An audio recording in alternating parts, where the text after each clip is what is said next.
Good day, groomers. Yes, here we are on another live broadcast. Welcome. It's New Year's Eve 2018 as we're just about to embark on a new year 2019. What a great privilege it is to have this amazing guest. Literally, we just organised this sort of last minute type thing. And it's a great pleasure. I have met this guest before in real person, so I know he does really exist, but it's an absolute privilege and an honour.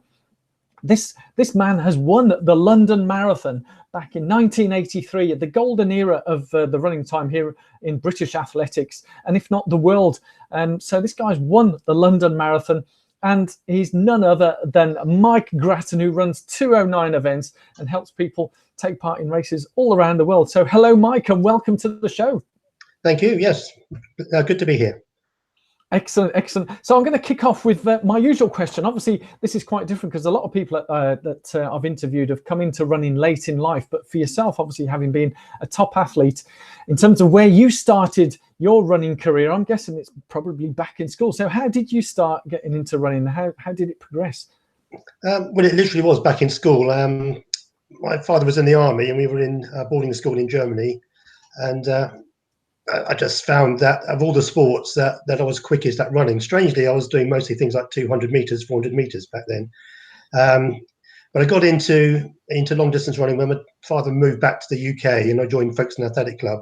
And the first thing I did was the district schools cross country, made the Folkestone district team, and then did the Kent Championships at age of 14, I think, and then made the Kent team, and then did the English schools cross country that year in Luton, and finished, I think, was 144th. So it didn't show that I was going to be a later champion, but at age of 14, I was at county level, and it went on from there. It always became my main sport. Wow, I was going to say, age 14, that is pretty remarkable, because a lot of the people you'd be competing with were 15, 16-year-olds, yeah, 17?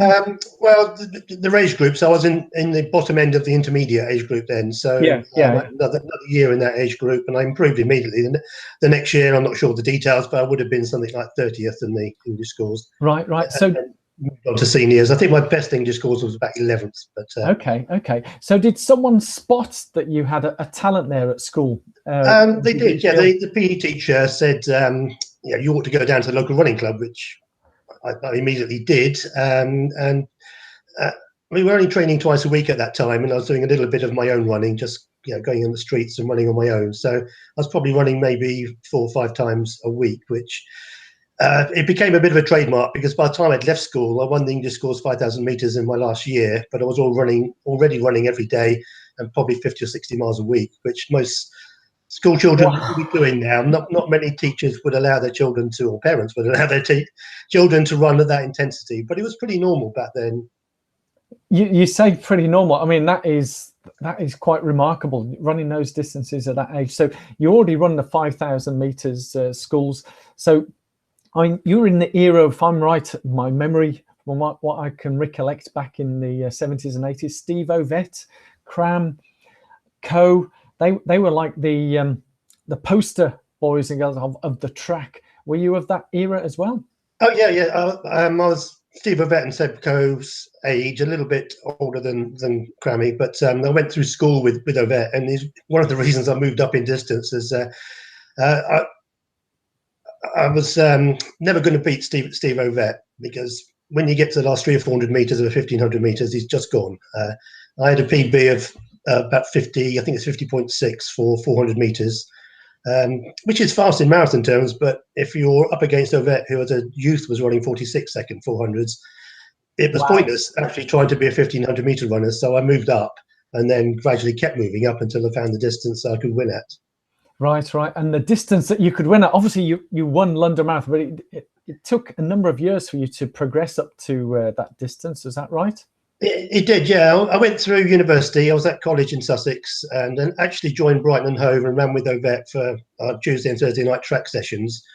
But I was a pretty active student in terms of social life, so I made progress, but not as much as I could. You liked your lemonade, was that right, Mike? Oh, absolutely, yeah. There was a very good student bar, and but when I was at college, really, rather than university, the librarian was a guy called Rab Heron, who was Scottish international, run 2:17 for the marathon, So at weekends, I was running 20-mile runs when I was 19 or 20 years of age with him, with no intention of running marathons. It was just we went out on Sunday and did some mileage during the week. And then on Tuesday and Thursday, I'd be at Brighton and Hove doing 15, 20 times 300. And that mix of training, while it didn't progress my track career very much, ultimately it was good foundation for what later became a marathon career. When I left college, I couldn't get a teaching job straight away, so I worked on a building site just to get some money in, and actually got run over, and my left foot got crushed. I had 5 breaks in 3 metatarsals, and put me out of the sport for 6 months. So that's the reason, in a sense, that there was a gap before I became a senior international. And then, by then, I'd got a job in teaching in Broadstairs. I was living in Canterbury, joined the local running club, which was Invicta. They were all going to the Esson Marathon in Paris. I was going to go just for the beer, but in the end, I started to run quite well again. So I did the race, ran 2:21:30, I think it was, finished 11th, and that was the beginning of my marathon career. So almost certainly it was by accident that having the foot crushed made me think I can't compete on the track with a broken foot, but I can go out and do steady runs, and that built up over time. So fitness came back quite quickly. That is still quite remarkable, Michael. I mean, for a lot of people who may be watching this, when you get your foot crushed, I mean, that's not a light injury, and yet within 6 months, your foot's repaired itself, and you're out running on steady runs. And I mean, some of the things I talk about is where, because with endurance running, it's whilst it can be intense over time, it's not as intense as short distances where it's high impact and so on and so forth. But what kind of tips would you give for people who are looking to do endurance running? Because clearly you've worked on a formula that works, that worked for you. And how many years was it from that accident where you actually went on to win the London Marathon? But it was 79. I did that first marathon. And that was in March that year. So it was 2:21. And then in the June, I did the Polytechnic Marathon, which was precursor to the London Marathon. It was on the old Windsor course, starting at the castle. I won that in 2:19. And then I went to Harlow and ran 2:18. So in 79, I was already making progress. And it was just an increase in mileage that was getting that improvement. And then 83 when I won London. So it's 4 years of building up. Right. On a minimum of 80 to 90 miles a week, quite soon into 79. So I broke my foot in June 78. By March 79, I was running 80, 90 miles a week, and not able to do so much speed work because the foot was still hurting after most efforts, but I could run lots of steady miles without any pain. So, so that's what I did. Well, that leads me nicely onto the question of, you mentioned speed work and steady running. For endurance running, what would you say is one of the key aspects for endurance running? Would you say they're both as important? I mean, I've often heard of the 80-20, where 80% is easy, 20% is more intense. How would you break it down? I think it depends on the individual. I think if you're going to run a good marathon, you need an enormous aerobic base. So the key part of your training is a lot of aerobic based training. So that 80% might be 90-95% at certain times of the year, but all you're doing is packing in steady miles. People would call that jump miles, but actually I think there is no such thing. Every time you go out, you get a stimulus, providing you're running quickly enough to have a training effect, you're going to be building up your aerobic base. And then improving obviously demands you to do more speed work. So the balance of that is quite important. Closer to a marathon, you'd probably be looking at 75 to 80% split between continuing the aerobic work, but you need to do some speed work to balance that out. Otherwise, you're just going to be a long, slow runner. You've got to have the faster running to make the improvement. Right. Which leads me on. I've had various questions come in from people. So if I may ask a couple of these questions regarding the, obviously they're all around marathon, stuff around the tapering for a marathon, 2 to 3 weeks tapering. Is it still okay? Would you say 2 to 3 weeks is good for tapering and still doing speed work intervals, tempo sessions? I think 3 weeks is too long. You start to decondition after a period of time. So you need to maintain your training as much as you can. And how much you taper depends on what your base is. And I was running 120 to 140 mile weeks. If I Wow. reduce by 50%, then I'm still running 60 miles a week. So the week of the London Marathon, when I won it, I ran 58 miles, and 2 of those sessions were speed sessions, but not heavy speed sessions. I did 10 times or 12 times 200 on the Wednesday before, just turning my legs over. Much faster than the speed I was going to run the marathon at, but not on a speed which was going to cause any kind of lactate buildup. So you need to keep ticking over, because if you start to reduce the mileage too early, particularly if you're already on a lowish mileage, then you will decondition. And you do hear of people who get to marathon week and they start to feel sluggish, and that's because they're just not having that stimulus that they're used to having. They've cut down too much. Yeah. I got you.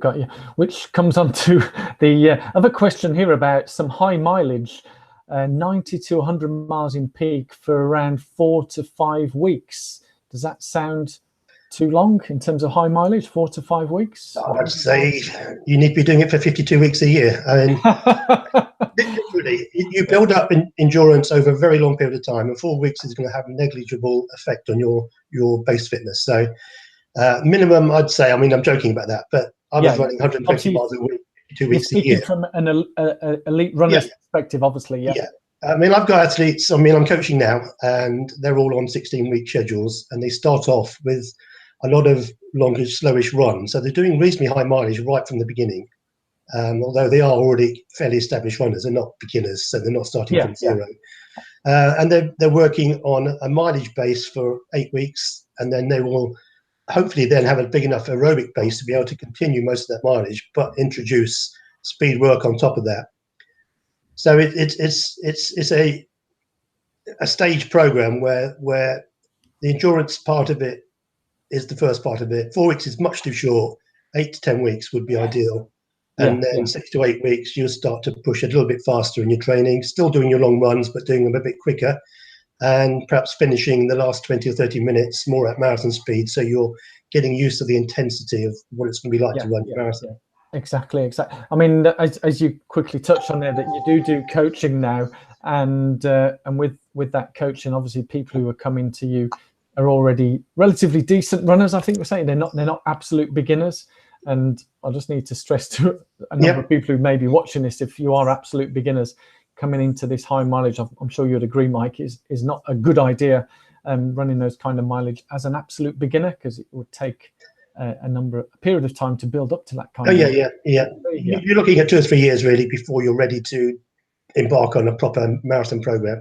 Right. Gotcha. Most of the people I'm coaching or advising or mentoring, whatever you want to call it, they will at least I've done a couple of years of the sport, and they're looking to improve, and with careful increases in mileage over a period, with that kind of background, you'll initially get very quick response. One of the athletes I've been helping, a lady called Vashti, who's prominent on my Facebook page, she's taken 8.5 minutes off her half marathon PB this year. And she hasn't done much more than just aerobic based training so far. That's excellent. And I've often talked, when people say the 16-week training plan, I know there's going to be a lot of people obviously being on the topic of London Marathon. I think the 16-week training plan starts early January. I know that this week is 16-week for me for Boston Marathon. So London will be coming soon after that. So for an absolute beginner starting on a 16-week plan, you can get to a certain level, but as you've quite rightly said, it can take 2 to 3 years to get up to a certain level to start building up the mileage. And I often talk about the 16-year training plan, which I think when people see the world records like Paula Radcliffe, that she had been running pretty fast for 16 years when she got a world record, that you don't do it in a 16-year training plan. It's not necessary though. I mean, Radcliffe and the likes of myself starting very early. There are some athletes, Steve Jones, who set the world record in Chicago back in 84, 85. I think it was 85. He didn't start running until quite late. He was at least an older teenager, or even in his 20s, when he joined the RAF and started running cross-country seriously. And Priscilla Welsh, who won the New York Marathon, British runner, ran in the Olympics in 1984. She was 38 when she started serious marathon running, and she was 40 when she won the New York Marathon in around about 2:28, I think. So it doesn't matter really, as long as you've got that genetic ability to do it, you will do it, as long as you're not leaving it until too late in your life. Not too late, like me in my 50s. But anyway, that's another debate, which interestingly comes on to the question that I was going to ask. You mentioned about the guys in the 80s. I've seen a lot of world records for certain age groups. Whilst I appreciate that we have the Mo Farah's coming in with new European records of recent times, and also Eliud Kipchoge breaking the world record at elite level. But when I look at certain records of certain age groups at various races around the country, I still see the records being held from the 80s. Whilst there appears to be more people taking up running in today's modern age, there doesn't seem to be that level of skill or ability moving up. You know, we're bombarded with a lot of science and this and that, where we're led to believe things are improving, but I don't see many. A lot of the old records from the 80s and 90s are still holding. I certainly saw a half marathon record for my age group, the 50 to 60 year olds, of 1 hour 15 on this particular course is from 1989. Do you think? Why do you think? Is there any?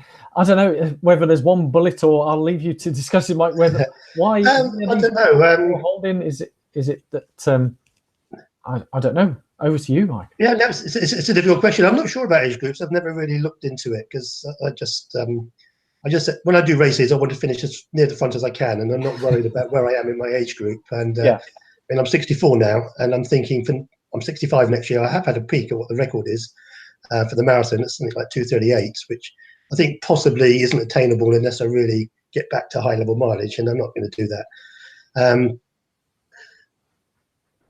But from a kind of elite British point of view, it is slightly strange that there aren't more people running 2:10 or faster, when we were doing that fairly regularly. I mean, in '84, I didn't make the Olympic team as a 2:9 runner. There were 5 British runners at 2:9 or faster.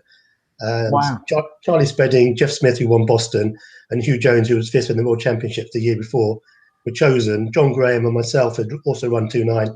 We didn't get picked. So if you'd run under 2:12 now, you're almost certain to be picked. So it's partly a question of depth. We were driven on because a guy called Nick Braun, who was my running club, went out to the New York Marathon in '81. He ran 2:11, finished 4th in the race. And on a regular basis, I was running with him and beating him in other road races. So I believed that I could reach that standard. But I think if you look at the likes of Hawkins now, Jerry Griffiths, maybe Mellor, they're capable of probably 2:6, 2:8. Certainly their track times are faster than mine. But is the motivation there when the world record is 2:1? And it's such a huge leap to become the best in the world, whereas the best in the world when I was running was attainable. I mean, it was 2:8 and I was running 2:9. So from a motivational point of view, I think it's tougher now. So you've got some athletes like Jerry Griffiths, who I've been following a little bit on Facebook. I like his attitude, and I think he will run very fast. But the depth isn't there, because if you're a 2:15 runner now, where's the incentive when the world record is 2:01 for you to keep wanting to put in all that training? So it's a different sport than it was in '80 in terms of where the world record is compared to where the top Europeans are. Yeah, I appreciate that. Yeah, as I was saying, I don't closely look at it was just something that piqued my interest. It was the Keyworth Turkey Trot that I was at, that famous half marathon. Quite a challenging route, but I was quite surprised that obviously I'd finished a race and it showed all the records, and not just my age group, but the other age groups. There was nobody. And when you take part in the local club runs, like I think there were some New Year's Eve races today, New Year's Day ones tomorrow. You look at these records that have been there for many, many years, and you think, is it just people not bothered on as the phone is hilarious? Yeah. So no, it's not my phone. So I've had a few more questions. Yeah, it's my phone, sir. It's fine. Yeah. So I've had some other questions come in here. One of them from Laurie Pink. So hello, Laurie. And so the question here, I think we might have already answered it, is how long do you suggest training for a marathon? And what they're saying here, it's their second marathon. So how long do you think they should train for a marathon? Bearing in mind it's only their second marathon. Do you think a 16-week plan is a good plan, or 20 weeks? Well, no, I think 16 weeks to be specifically marathon training, but I think the marathon is as much a specialist sport as the 100 meters. So I think you've got to be focusing on that 52 weeks of the year. So when you're not in specific marathon training mode, you should still be touching the aerobic base all the time. So I know from speaking to world-class athletes like Steve Monaghetti from Australia in the 90s, he was running 120, 140 miles a week all through the year. And he would change his training in the last 8 to 12 weeks, depending on whether he was going to race a 10K or a marathon. So his emphasis would change in terms of the speed work he would do. But all of the time, in the back of his mind, he was thinking, I'm a marathon runner, this is a specialist event, and I need to be working on my aerobic base. So there's two answers to it, really. One is you've got to be constantly training for a marathon. So you've got to be keeping long runs going all through the year, even when you're not training for the marathon. And then there's 16-week blocks where you will see a substantial change, certainly in 8 weeks, by changing the type of training you're doing. So that last 8 weeks probably being the most important, where you're increasing the intensity of the work to match the intensity of running a marathon. Right. It's a beautiful point that you've made there is regarding that you just keep running throughout the year, so to speak. I presume there is some recovery immediately after a marathon race, but I'll ask that as a second question. But you've touched on that key point.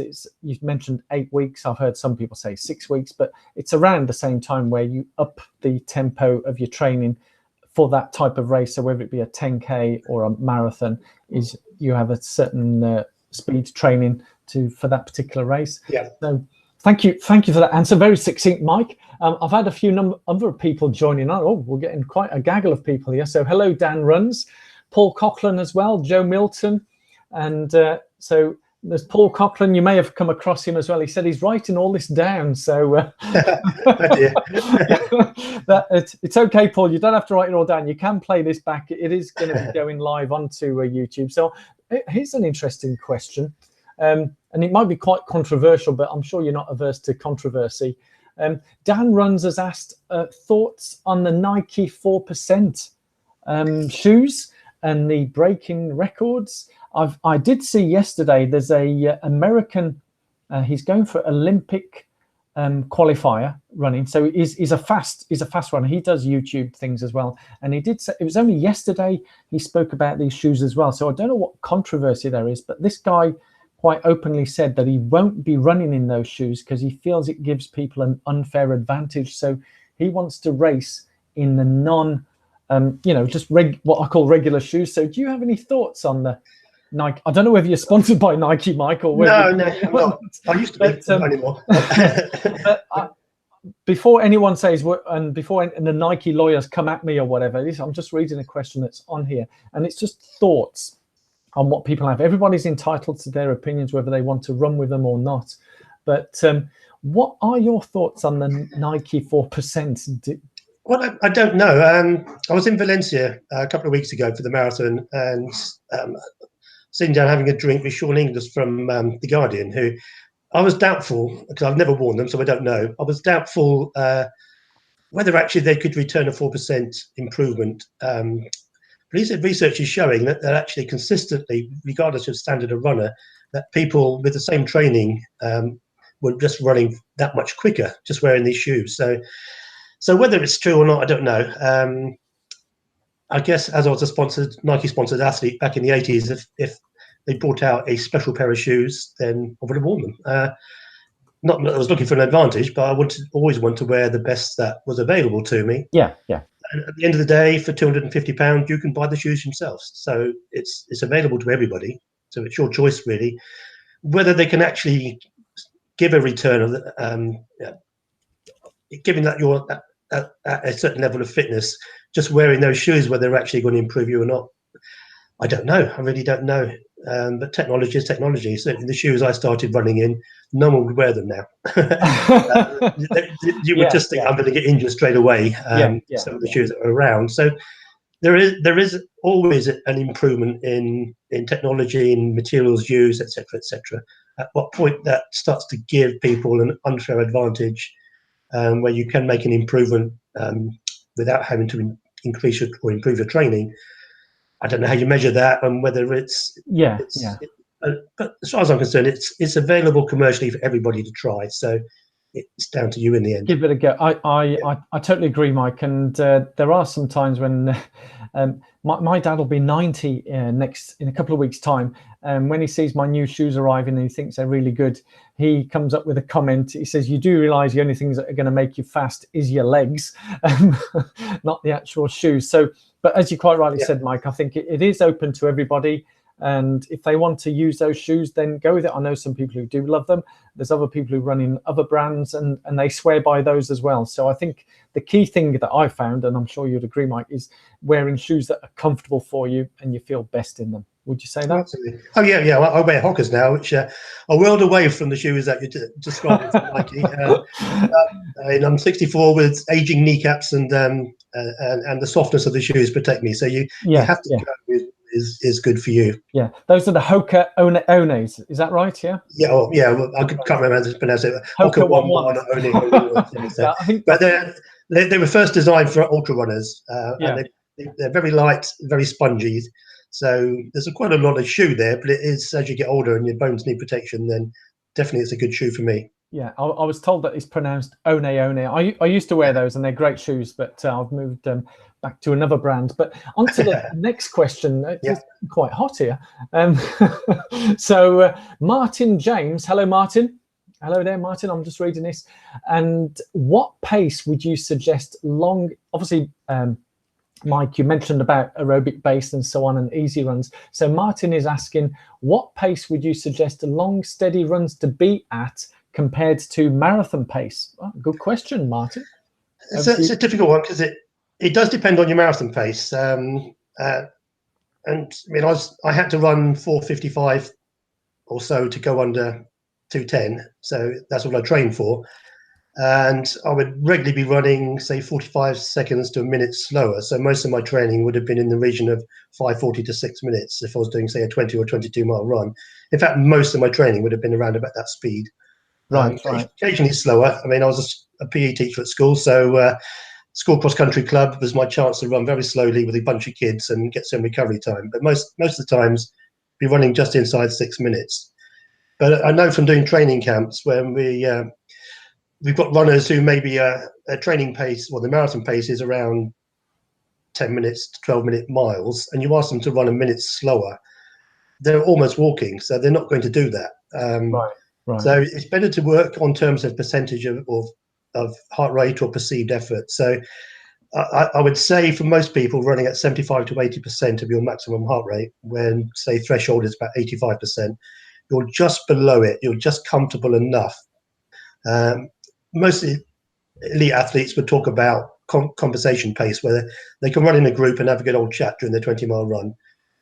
Getting that balance, you can't do it too slowly because you're not going to have a training effect. But it seems to me the ideal pace would be 75 to 80% of your maximum heart rate. Right. Okay. So the key thing there is having a heart rate monitor of some type to measure your perceived effort. But the key thing that certainly for me, when I was a beginner, you mentioned their conversational pace, and it's being able to chat. Obviously, if you're running with someone, if you can talk together, then that would be a scene pace, but obviously not so slow, as you said, that it doesn't have a training effect.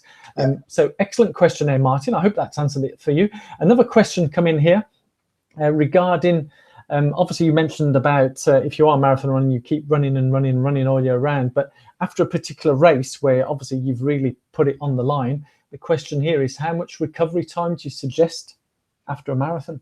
I used to continue running, but at a very, very low level for maybe 2 weeks, and then start to gradually increase. But I'd be starting a new training block where most of the running would be fairly steady, so no hard training in terms of speed work at all for maybe a month after.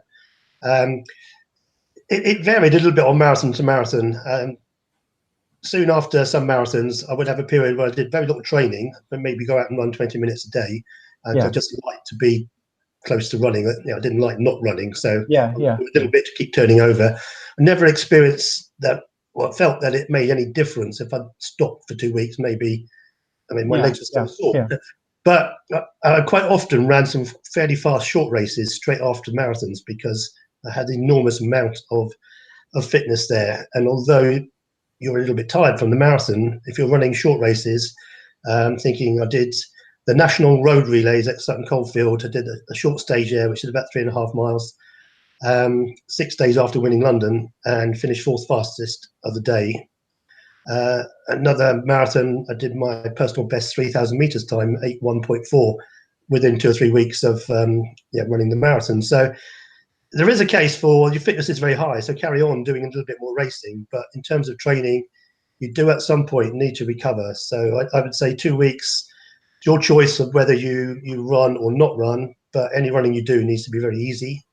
And always felt that if I could touch my quads and they were no longer painful to the touch, then perhaps it was time to start going again. But right, okay. The body tells you. And sometimes you just get run down. I quite often got a cold or something after a marathon because your immune system gets shot away as well. Yeah. So listen to your body. And I think a number of coaches have said, you sort of take a week off and do nothing. But as you quite like said, I think for me, doing nothing, certainly when I finished Chicago, I felt great. Yeah, it was a new PB, but I was just walking around town doing the tourist stuff. But it's funny you mentioned if you're feeling something. I did bump into Galen Rupp the day after Chicago, and he was limping quite badly. So I guess maybe recovery runs wouldn't be on the agenda for him. I think he came in second or third behind Mo Farah. But yeah, if I like that analogy you said, if you can touch your quads and they don't hurt, then you should be okay to keep going. So I'll remember that one. I've just had some more questions in here. I think, Mike, you're getting very popular here.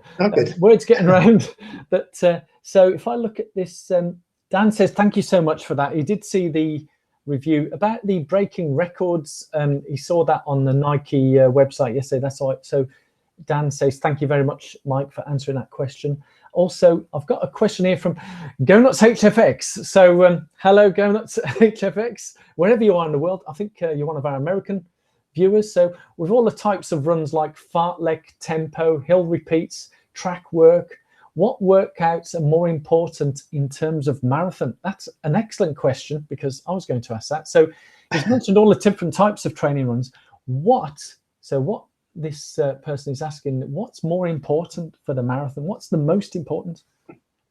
Well, the most important is your long run, and it needs to be a minimum of 2 hours, probably no longer than 3 hours, because you'll start to get diminishing returns for the level of tiredness.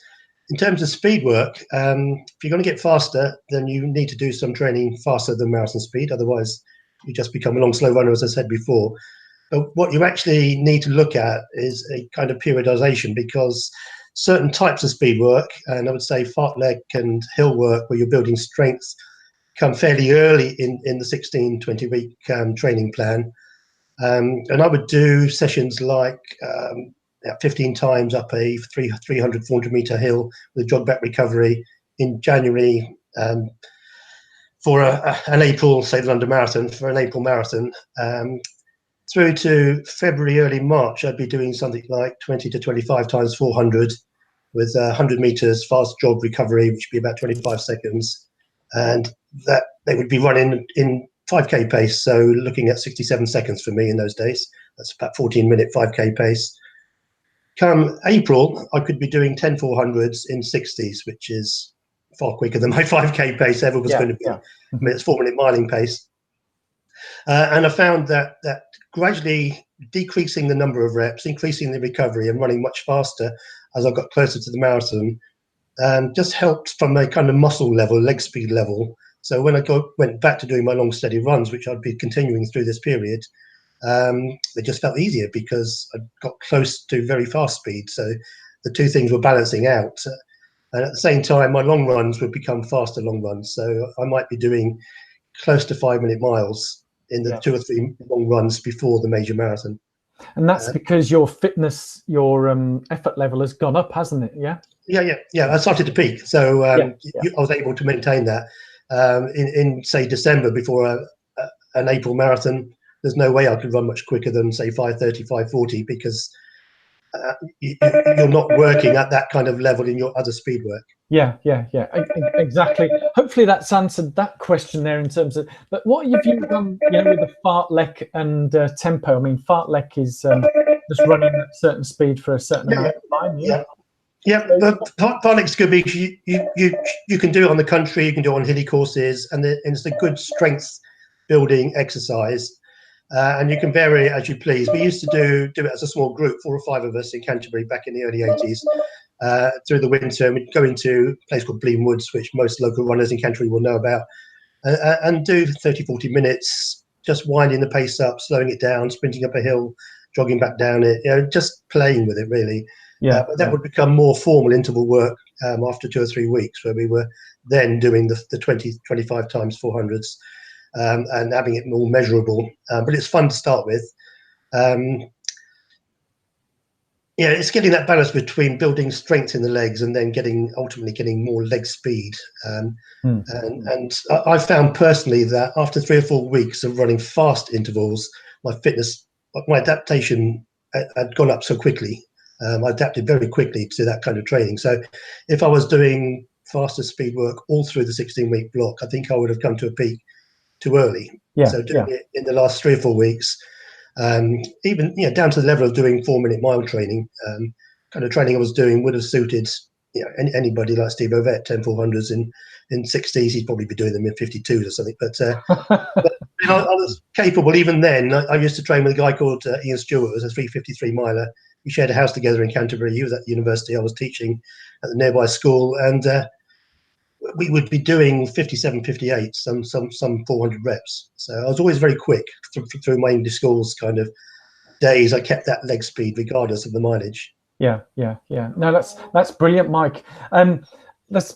The questions there, I mean, they're absolutely brilliant. I love the answers on there. But in terms of wrapping up with this, and I'm sure we might come on the show again, Mike, because I think there's been such a good response. Bearing in mind this is New Year's Eve, and lots of people are still on holiday, wherever they may be. So it's been fantastic. So I really do appreciate the time, Mike. But in terms of the closing question, obviously I met you. I think the first time I met you was at the London Marathon Expo a couple of years back, which is regarding the business that you have now, which is the 209 events. And my understanding is that obviously you're like, how can I put this? For a lot of people, you're almost like a gift who brings joy to people, because it enables people to do things that they probably wouldn't be able to do in the first instance. So do you want to explain what 209 events is all about? Because obviously from my perspective, from a marathon, I know that you can organise people you can get places for them in the marathon majors from around the world. But if you want to just give us an outline of what 209 events does and what it's all about. Yeah, it's difficult to divorce 209 from myself because I started it, although there are other people, other directors in the company now. It is a straightforward commercial travel company, and what we do is go out to places like the New York Marathon and negotiate guaranteed race places, which we have to then sell. They call it international travel partner. We're under contract to sell that with travel, so that we can't sell an entry only. It's a good business.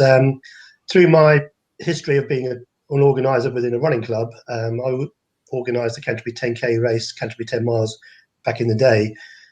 So I've got an interest, which is now obviously commercial, of organising good half marathon races, good 10 miles, 10Ks, and it's a comfortable living. No one's going to make a fortune out of organising a half marathon in Farnborough, but you could do okay. And then there's the other side of it, which is less commercial. We do have a training camp in Portugal, but all of the stuff that I do in mentoring and coaching, which I haven't done for maybe a good number of years, probably 6 or 7 years. I haven't really coached anybody. But I decided through a number of things, and you met Vashti down in that training weekend in the Forest of Dean back last January. And she kind of got me thinking, perhaps I should go back into this, because I really enjoyed the interaction. And so there's that side of it, which is completely non-commercial. And I do as a gift back, because my coach, Cliff Temple, never charged me a penny for all of the coaching he ever gave me. And no one ever did. People used to drive me to races and never take any money off me as a student. And I respect that. And I think as an athlete who's gained so much from the sport, having that side of you, which you do for enjoyment and giving back, I think is quite good. So 209 is the commercial side of everything I do, and I have to earn a living. But it enables me to do the other stuff, which I so thoroughly enjoy. That sounds brilliant, Mike. I did have one last question just to wrap up. And this is Paul Coughlin, who mentioned, Mike, on long runs, I've never really gone out and ran 18 to 20 miles at marathon pace, but run the last 10 miles at marathon pace. Should I increase marathon pace over more than 10 miles? This is sort of like a question where I think for the long runs, you mentioned it's long and easy. There are people who have these sciences of running long runs at marathon pace for some of them. Yeah. What are your views on that, Mike? Well, I think I probably, without knowing, because we didn't have GPS system in 1982, 83. So yeah. You were kind of guessing at the speed you were running at a little bit. But I would guess getting close to the marathon, there were times when I'd be running very close to marathon speed for a 20, 22-mile run. Again, it's periodization. At the beginning of the training block, it'd be much slower. But as you get fitter, you're able to achieve that. Then I don't see any harm in doing it. But you do need to make sure that it isn't wiping you out. I used to use some races as good indicators. I did the Intercounties 20 before finishing third in London in 1982, and I thought I could run 2:12 in London. I'd run 2:16 prior to that, so I ran the Intercounties 20-mile race at 2:12 pace, ran 1:42, which is the right pace. Happened to win the race because of that speed, and I used that as a good marker. But I didn't go out to bust my gut in the 20-mile race. I had a plan, and I stuck to it. So if someone had gone and run 1:38 in the Intercounties 20, I wouldn't have chased them, I don't think. I would have kept to my plan of it being a training run, more or less, for a 2:12 attempt at the London Marathon. Right. In 83, 4 or 5 weeks before I went out, I went to Rome and did a 28K race. It was more competitive. Bernie Ford, who's a very good 10K runner back in the early 80s, had been to the Olympics at 10,000 meters. We had a race-long battle, and at about 25K, he edged away from me, and I couldn't maintain the pace. I could maintain my pace, but I couldn't speed up because he was a superior 10K runner. So I used that race as a good indicator of kind of putting myself under the intense pressure of what it's going to be like in the London Marathon to try and win it, but in a race situation. So I don't think I often did it in training, although I know my last 2 or 3 runs before a major marathon would have been quite quick. But very often I would find races where I could practice that kind of intensity, running hard throughout the whole thing. Right, got you. I think the key thing Mike take from what you just said, Mike, is that it doesn't. I can't remember the exact words, but it doesn't exhaust you. It doesn't wear you out. Was that right? It shouldn't. If it is, then I see so many people too fast. Family 20 every year, and they run it and they run much better than they expect, and they think, oh, I'm going to improve and it'll be great in London in 4 or 5 weeks' time, and then it doesn't happen. It's because they put everything on the line in the 20-mile race. So it all has to be controlled. And a good coach once said to me that you should always finish. I say good coach, there's a guy called Arthur Lydiard, who was one of the greatest coaches, said you should always finish everything feeling, apart from your target race, obviously, you should finish the London Marathon feeling you gave everything. But in everything else, all of your training, all your preparation, you should always finish feeling you could have done just a little bit more. And you're not finishing your last couple of long runs lying on the kitchen floor for half an hour trying to recover. You should be able to walk around, go shopping, play football with the kids. You still should be able to do those things. You shouldn't be wiped out by your training. No, that's a brilliant answer, Mike. So hopefully that's answered that one, Paul. And we're now getting all the New Year messages from everybody. So there's Mark Ann from Sweden wishing you a happy New Year, Mike, and also Laurie from Wisconsin in the US. She's saying Happy New Year to you all. Martin, James. So Paul Coughlin, they're all coming in with Happy New Year's. I think that's sort of Happy New Year, everybody. all I can say, Mike, it's an absolute privilege and an honor to have you on the show. You know, a super athlete like yourself, and you're still doing great things, and it's wonderful to see that you're helping out so many people as well with your mentoring and coaching. And it's been an absolute privilege. I'm sure you'll probably be back on the show again with some more chat and stuff, because you're such a nice guy, down to earth, and I think it's been brilliant. And thanks to everybody who's been watching. I think we've had the most viewers live ever on this particular show, and some great questions. Thank you everybody for interacting. Thank you, Mike. Is there any few last words you want to say? Well, no, just good luck to everybody for 2019. Bizarrely, I'm planning 2 marathons this year, which my last marathon was in 1991 when I ran 2:17. So it's 65 next year, and I'm thinking perhaps there's a chance to pick up some prizes in my age group. So I've got reinvigorated. Why not, Mike? I'll give you. Is it Valencia Marathon in February? And I'm doing Seville. Oh, Seville. Sorry, Seville. I got my Spanish cities. Running with Vashti because we've been coaching, running together. That was our plan. And then in July, I'm going to the Outback Marathon in Australia to run the marathon at Ayers Rock. And then after that, I don't know. I'll see. Did you say that's July, Ayers Rock? That's in July, yeah. It's their winter, so it won't be too hot. But thank you so much, Mike, and thank you everybody watching. And I'll be posting a little bit later the review of the year. I did record it earlier this morning, so that'll be posted up later on the channel as well. So thank you so much to Mike Gratton, brilliant guest, and we'll be having some more amazing guests on our show coming soon. So all that remains for me to say, and for Mike as well, is wishing you all a very happy and healthy 2019, and may it bring you whatever you want it to bring. So without further ado, thank you all so much for watching. I'll carry on jingling my bells, and thank you so much for watching, and I'll see you all soon. So bye bye.